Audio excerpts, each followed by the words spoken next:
En grandissant avec Dieu, il y a eu cette étape où j'avais l'impression de disparaître pour devenir quelqu'un d'autre. Une personne qui devait être patiente et douce et paisible et qui avait de la tempérance. Et en manifestant ces caractéristiques bibliques, en essayant au maximum de refléter Jésus-Christ parce que c'est l'objectif, j'avais l'impression, dans certaines situations, que j'étais en train de perdre ma personnalité pour devenir une personne que je n'aimais pas et ne comprenais pas forcément. Jusqu'à ce que le Saint-Esprit me dise cette phrase que je vais te répéter. Ton caractère est différent de ta personnalité.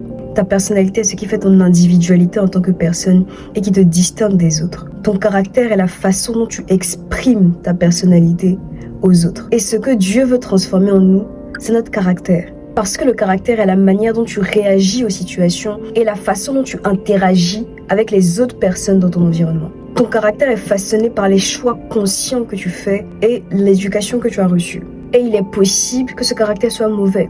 Il est possible que la façon dont tu réagis aux choses, la façon dont tu interagis avec les autres personnes soit problématique à plusieurs niveaux. Si tes proches te reprochent de blesser les autres par ton manque de respect dans la façon dont tu t'exprimes, tu ne peux pas justifier ce mauvais caractère en disant que ta personnalité, c'est de toujours dire la vérité, quitte à ce que ça blesse les autres. Ta personnalité est peut-être d'être straightforward, d'être direct, de dire ce que tu penses. Mais tu peux exprimer cette personnalité en étant plus doux et tempérant dans les choix de mots, dans le ton de ta phrase, dans ton attitude générale. Ça, c'est un choix conscient.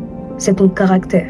Et tu dois laisser Dieu transformer ton caractère. Il doit changer. Parce que ce caractère est le fruit de la présence du Saint-Esprit en toi. Si on parle d'un fruit, alors il y a forcément une semence et une croissance de ce qui a été semé. Ça signifie que si Dieu agit vraiment dans ta vie, si Dieu est vraiment celui à qui tu obéis, il doit être visible les fruits de sa présence en toi. Comme nous sommes liés à lui, alors nous portons les fruits de sa présence manifeste en nous. C'est comme ça que les fruits de Galates 5, 22 deviennent concrets. Ton caractère est la marque que tu te laisses transformer par Dieu. Alors si ton caractère n'est pas transformé, si les fruits ne sont pas portés, tu ne peux pas t'étonner que les gens ne voient pas Dieu en toi. Tu ne peux pas t'étonner que les gens ne sachent même pas que tu es chrétien. Ton caractère n'est pas intouchable. Ton caractère n'est pas qui tu es. Ton caractère est la façon d'exprimer qui tu es. C'est pour ça que dire « c'est comme ça que je suis » n'est pas une excuse qui fonctionne. Parce que oui, c'est une excuse. Et c'est une excuse grave parce que c'est comme si tu considérais que Dieu n'était pas capable de transformer ton caractère, d'effacer les conséquences du péché en nous. C'est comme si tu disais que son sacrifice n'était pas assez grand pour transformer la personne que tu es.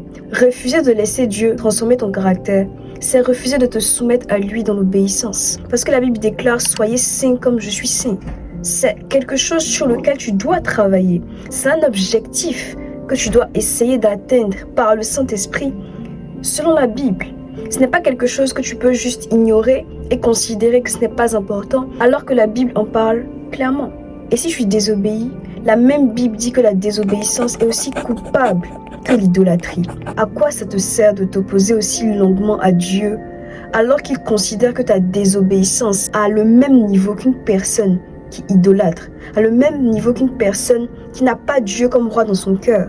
Est-ce que tu te rends compte que ton refus de te laisser transformer dans ton caractère, pour Dieu, ça équivaut à une désobéissance qui équivaut à « je ne suis pas le roi de ta vie ».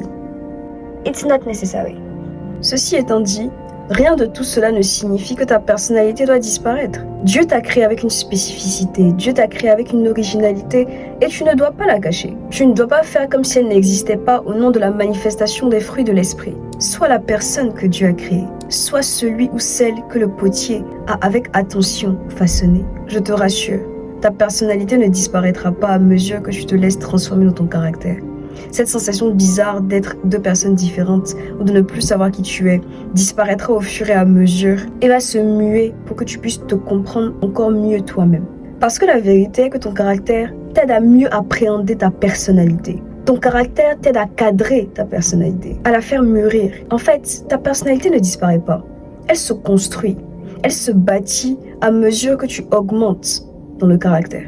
Par exemple, prenons la maîtrise de soi qui est un fruit de l'esprit. La maîtrise de soi, ce n'est pas seulement contrôler ses émotions, c'est également être capable de comprendre pourquoi on ressent ces émotions, quelles en sont la source et qu'est-ce qui peut nous mettre dans un état où on ressent cette émotion, que ce soit de la tristesse, de la joie ou de la colère. Avoir la maîtrise de soi, c'est avoir une meilleure connaissance globale de qui tu es.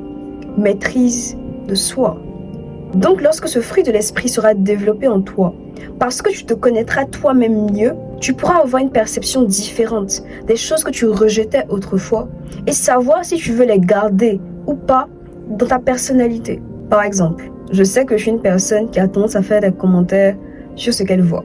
Le bon côté, c'est que j'ai une facilité à complimenter les personnes, à dire de bonnes paroles aux autres. Si je vois une fille dans la rue et que je la trouve jolie, je vais la fixer et je vais lui dire que je trouve que la plus belle fille que j'ai vue aujourd'hui. Parce que c'est vrai. Je suis vraiment à ce stade. Des fois, ça peut être drôle et des fois non.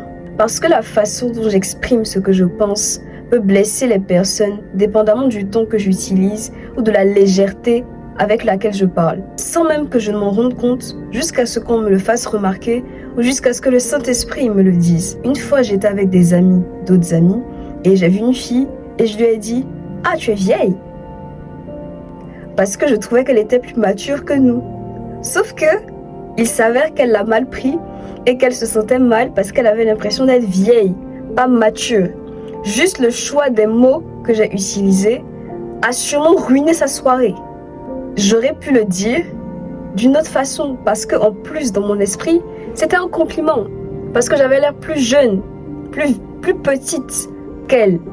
Cet exemple est simple, il est banal, mais il montre à quel point juste le choix des mots, l'intonation de ta voix, la douceur, la tempérance, la patience que tu manifestes par rapport à tes interactions avec d'autres êtres humains peuvent affecter les hommes. Et Dieu sait choisir ses mots quand il te parle. Dieu sait être patient avec toi. Et c'est ce à quoi tu dois aspirer quand je parle de cette distinction entre ta personnalité et ton caractère. Ce trait, il reste dans ma personnalité. C'est qui je suis. De la même façon, il y a des traits qui sont en toi qui constituent ta personnalité, mais qui doivent être affinés par ton caractère. Tu comprends? Et cette étape où Dieu va te parler de ton caractère, où Dieu va te demander d'évoluer dessus et de te laisser transformer par lui, elle est extrêmement importante. Parce que Dieu prépare notre caractère pour nous rendre capables de recevoir et de gérer les bénédictions qu'il veut nous donner. Mais également pouvoir attirer et garder les personnes qui seront utiles pour notre destinée. Ces personnes peuvent être repoussées, pas à cause de ta personnalité, mais à cause de ton caractère. Ces bénédictions, tu peux ne pas les recevoir parce que ton caractère n'est pas capable de maintenir et de fructifier ce que Dieu va te donner. Par exemple, la fidélité, c'est un fruit de l'esprit. Si tu n'arrives pas à développer ça dans ton caractère, Dieu ne peut pas te confier certaines choses parce que tu es infidèle dans les petites choses. Donc, il ne peut pas te confier des choses plus grandes parce que ton infidélité dans les petites choses l'empêche de te faire passer à une autre étape.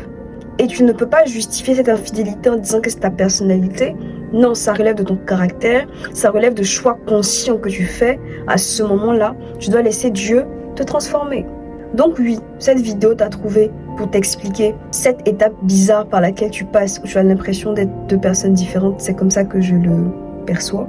Mais également parce que Dieu insiste sur le fait que tu dois être capable de grandir en caractère pour qu'il te donne ce qu'il a prévu de te donner.